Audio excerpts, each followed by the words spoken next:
Well, let's talk about the early days of ECW. I knew you prior to that on the Indies and training at Mike Sharp's, but what was it like to go from just the Indies to like, I mean, that locker room at the time was definitely the land of misfit toys. What was it like for you? Well, I think it repeats itself throughout wrestling. What happens is, especially being a young guy, probably showed up to Mike Sharp's very excited about having that first match and just getting, pretty much squashed by Jimmy Jannetty for 15 minutes until the time limit ran out. But you're very excited. But I think you've probably have suffered from this too. Your natural excitement and enthusiasm for the business can get you heat because you either come off as a mark or you come off kind of cocky to people. They interpret whatever way you're acting the way they want to. And what happened in ECW, that was the first time I really got kind of checked and said, my God, there's like real men in here. And there's like these guys, some of these guys are killers. You know what I mean? And it straightened me up or straightened me out real quick to realize, okay, I not only have a lot to learn, I actually have a lot to learn about life as a young kid. And I was truly a clueless putz. So it was on TV. I had no idea about a lot of stuff, but it was a great way to smarten me up that now I'm kind of on the other end of it. I can help younger talent kind of navigate through that. But it was terrifying, dude. And you've been in new locker rooms, whether in ECW, in Indie, WWE, like when you were there doing enhancement matches with talent up there where you knew they were going to take advantage of you, right? I was in a similar way of I just got to take my beating and hopefully I'll come out the other end and somebody will like me and I'll get to stay. What were your first impressions of Paul Heyman? One of the most charismatic and mystifying guys that I could meet, and in a positive way. Like the way he talked, and every word meant something. And he seemed to take a liking to the fact that I believe myself, Meanie and Nova, in our era especially, were the last guys to show up every show with our bags, just hoping to get chokeslammed by 911 or hoping to do something. It might have been a few people after that, but that was the way to do it. And I think Paul, after being in the ring with both Thunks and just kind of being put through the ringer with certain things, he saw a particular plus I lived 15 minutes away and the crowd was booing me. So he's like, I think this guy's going to make a good heel if his own hometown neighborhood people are booing him. And he was somebody that throughout the years, the first impression was also, just enhanced when I got to work with him. He would be very, very patient and he would produce me very, very well. And I'm sure every talent in ECW would agree with that Paul, could you do you better than you and do your character better. Oh, wow. How did you go from showing up with your bag, Stevie Richards, young guy, good hand, to being with Raven? How did that come about? I think I don't know this for a fact, but I know that a lot of the talent wanted to work with me because I bumped well, I sold, and I would get them over. And Shane Douglas, I think when he told Paul, I want to work with that kid, like that, you know how big of a deal that is when someone picks you as a young guy to say, that's the guy I would like to work a match with. And I remember Shane beat me. And in the middle of the arena, he started cutting a promo, like without being told, about what a star I was going to, not today, but someday I was going to be a star. And I was like, wow. So I think not only just showing up all the time and seeing that I have I wasn't a tough guy. I wasn't a legitimate looking athlete or anything like that. Paul saw, Paul saw a way for me to get over that way. And he also needed somebody that would wholly and totally dedicate themselves to be kind of underneath Raven to reinvent himself. Because remember, Scotty was basically me in ECW and other companies, kind of goofy, kind of just all show. And this guy's, legitimately could go to and wrestle and do a lot, but he was always presented as sort of comic relief. And this was his chance to be a serious character. But you need somebody like me to make that character seem like, to elevate that character. And he elevated me too. So just by being who I was, next to him, got me over to an extent. What were your first impressions of Scotty? Scotty, personally, just not. I mean, we would never, and I even to this day, we run in different circles, and he's nothing like he was before. He was completely into the party scene, completely into all the stuff that you usually are as a wrestler after the shows. And knowing me for all these years and decades, I was never, I'm more of a very much an introvert, very much somebody that I want to go out, I want to wrestle, I want to make pretend I'm Stevie Richards, then I want to kind of go back into my corner and be left alone. So he can be very intimidating. And Scotty, at that point in time too, had a lot of knowledge to pass on that he didn't need to. So I always, from even day one, realized even if it wasn't packaged up in the most caring way, that he was trying to teach me, and his time was valuable. And I never really had the opportunity. I do in these interviews.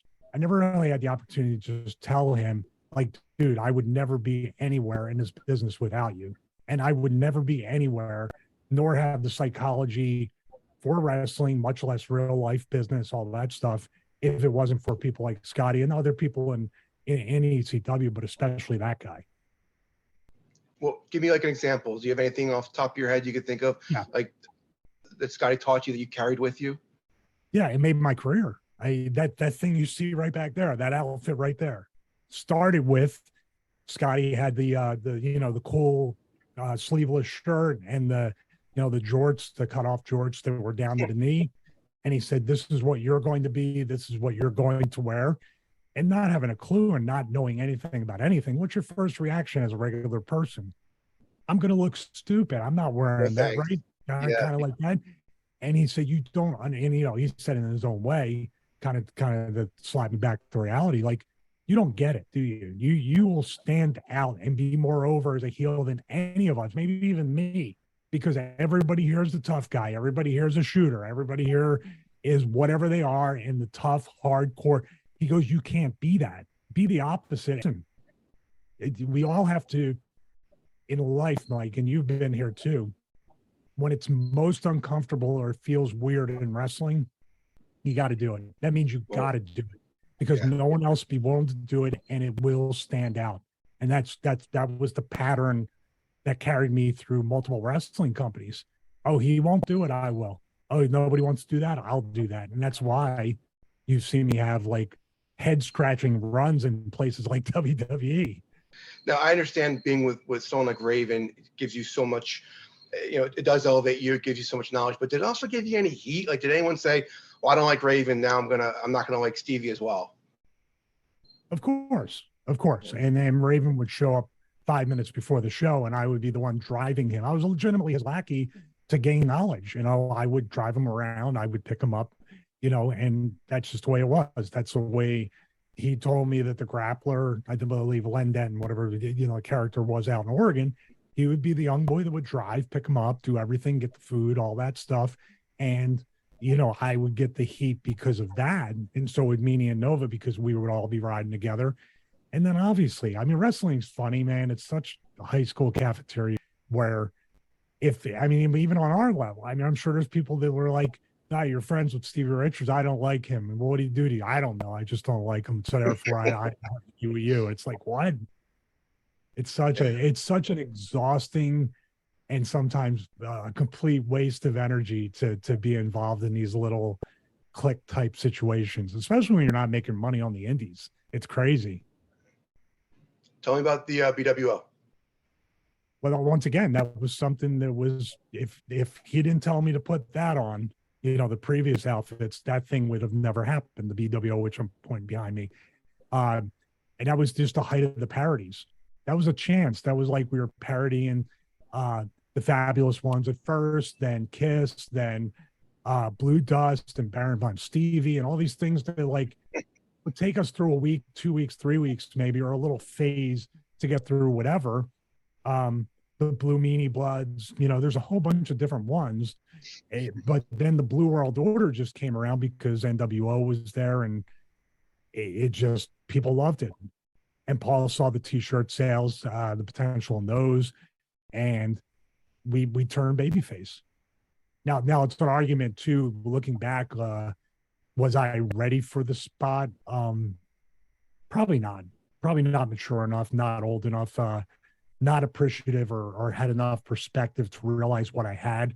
That's why going from kind of these little like the ups of PWO, and then kind of like, you know, a downward trajectory with bad decision after bad decision kind of did it. But that's part of life too. You know, you don't realize how immature you are until you mature. So it's just one of those things. Talk to you about teaming with Raven. You guys worked with the Pitbulls. You guys won the tag team titles. That had to have been a great experience. It was, but when we were doing it, it was just kind of another week. You were too busy working to kind of realize that this thing would be remembered 20, 30 years later or whatever, and that the WWE would make a DVD out of it. There would be WWE Network specials. You never know that's what it's going to be. It's going to be something of urban legend that every independent promotion is trying to replicate for how many years. It's very crazy. And, you know, the thing with Raven, I think you have to go back to Paul. Paul saw, he could have just said, this is a makeshift tag team that doesn't want to do anything. But Paul saw, and Raven was right. Going back to what he said, he goes, you will be an even hotter heel than anybody here. Hey, trust me, because the tag belts were put on us, not be only to give Raven credibility, but to put heat on the belts where it's like, this guy doesn't deserve to have the belt. And to Raven's credit, guess who got most of the pinfalls, including winning the belts? Me. Because there's no heat in him beating anybody. There's heat in me pinning one of the Public Enemy, the Pitbulls, whoever. So it was now looking back, it was such a very special time. And I want to point something out real quick, because this is the kind of stuff like that's amazing about the tag run and the BWO run. I'm just going to show you something real quick. These two things right here. Now, the only reason I'm pointing this out, because the people that made this for me, it's a replica of the ECW tag team title belt. This is special to me, not because we won the tag belts. This is special to me because there was a fan or a few fans that said, we appreciate everything you've ever done, and we want to have this made for you. People I know, they're friends of mine too, but they were like, you've influenced so much of what we did, not only in wrestling, but also in the content creation podcast world, or whatever you want to call it, that we want to do this because it was just a special time in our lives as fans. Then another guy who said, I appreciate so much what you've done. And Meanie had this made already. He said, I would love to make this for you. And he made this. Oh, wow. That's beautiful. Yeah. So these things, I'm not like a big championship belt thing, and I try to be a minimalist, but I have an obligation and a duty to honor these fans who feel like that I made an impact on their lives. And that's what I mean. That's the special part. Looking now, it's more special than ever, Mike, because the people now can talk to me and I can tell them like what we're talking about now, and happily give them a little bit of the background of how, and it makes me even more grateful just to be on this side of wrestling and to be able to talk in such a positive way about it. Because when you're in it, you don't know if it's positive, and you're kind of in a bubble, and I just need, the most important thing, I just need a push. I just need to get booked more. And I think in today's world in 2022, if that's all you got to worry about, you're doing okay. That's awesome. Thanks for sharing those belts with us.